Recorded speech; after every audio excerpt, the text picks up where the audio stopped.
Power star Puneeth Rajkumar ಅವರ 50ನೇ ಹುಟ್ಟುಹಬ್ಬ. So ಎಷ್ಟು ಮಿಸ್ ಮಾಡ್ಕೊಳ್ತೀರಾ? ಅಪ್ಪು ಅಲ್ಲಿ ನಿಮ್ಗೆ ಇಷ್ಟ ಆಗುವಂತಹ ಗುಣ ಯಾವುದು?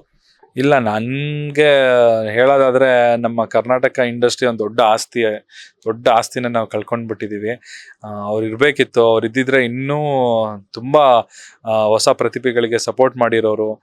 ನಾನು ಅವರು ಕೊಟ್ಟಂಥ ಒಂದು ಚಾನ್ಸಿಂದನೇ ನಾನು ಇವತ್ತು ಇಷ್ಟು ಮಟ್ಟಕ್ಕೆ ಬೆಳೆಯೋಕ್ಕೆ ಸಾಧ್ಯ ಆಯಿತು. ದಂಪವರೇ ಹಾಡು ನನ್ನ ಲೈಫಲ್ಲೇ ಒಂದು ಟರ್ನಿಂಗ್ ಪಾಯಿಂಟ್. ಅದು ಆ ಹಾಡು ಇವತ್ತಿಗೂ ಆ ಹಾಡು ತುಂಬ ದೊಡ್ಡ ಹಿಟ್ಟು, ದಂಪವರೇ. ಸೊ ಅವರು ನನಗೆ ಕೊಟ್ಟಂಥ ಅವತ್ತು ಒಂದು ಚಾನ್ಸು ನಾನು ಇವತ್ತವರೆಗೂ ನಾನು ಅದು ಮರೆಯೋದಿಲ್ಲ. ಪ್ರತಿಯೊಂದು ಶೋ ಅಲ್ಲೂ ನನ್ನ ಮೊದಲನೇ ಹಾಡು ದಂಪವರೇನೆ. ಆ ಹಾಡಿಂದನೇ ನಾನು ಶೋ ಸ್ಟಾರ್ಟ್ ಮಾಡ್ತೀನಿ.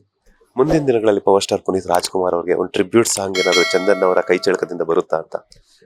ನೋಡೋಣ, ಮೇ ಬಿ ಪ್ರಾಬಬ್ಲಿ ಬರ್ಬೋದು ಸರ್. ಕೊನೆಯದಾಗಿ ಏನ್ ಹೇಳಕ್ ಇಷ್ಟಪಡ್ತೀರಾ ಎಲ್ಲ ಕನ್ನಡ ಸಿನಿ ಪ್ರೇಕ್ಷಕರಿಗೆ? ಕನ್ನಡ ಸಿನಿಮಾಗಳನ್ನ ದಯವಿಟ್ಟು ಸಪೋರ್ಟ್ ಮಾಡಿ. ಒಳ್ಳೆ ಸಿನಿಮಾ ಬಂದಾಗ ಖಂಡಿತವಾಗ್ಲೂ ಸಪೋರ್ಟ್ ಮಾಡಿದ್ದಾರೆ ಕನ್ನಡ ಜನತೆ. ಸೊ ಸಾಕಷ್ಟು ಸಿನಿಮಾಗಳು ಬರ್ತಾ ಇದೆ. ಎಲ್ಲೋ ಒಂದು ಕಡೆ ಯಾಕೆ ಥಿಯೇಟ್ರಿಗೆ ಬರ್ತಾ ಇಲ್ಲ ಅಂತಂದರೆ ಜನದ ಎಕ್ಸ್ಪೆಕ್ಟೇಷನ್ ರೀಚ್ ಆಗ್ತಾ ಇಲ್ಲ ಅನಿಸುತ್ತೆ. ಜನ ಏನೋ ಬೇರೆ ಎಕ್ಸ್ಪೆಕ್ಟ್ ಮಾಡ್ತಿದ್ದಾರೆ ಆಡಿಯನ್ಸು. ಸೊ ಆ ಎಕ್ಸ್ಪೆಕ್ಟೇಷನ್ನ ಎಲ್ಲರೂ ಅಂದರೆ ಈಗಿನ ಡೈರೆಕ್ಟರ್ಸ್ಗಳು ಅರ್ಥ ಮಾಡಿಕೊಂಡು ಏನು ಬೇಕು ಆಡಿಯನ್ಸಿಗೆ ಅದನ್ನ ಸ್ವಲ್ಪ ಅನಲೈಸ್ ಮಾಡಿ ಅದ್ರ ಬಗ್ಗೆ ತಿಳ್ಕೊಂಡು ಹೊಸ ಸಿನಿಮಾಗಳನ್ನ ಸ್ಟಾರ್ಟ್ ಮಾಡಿ.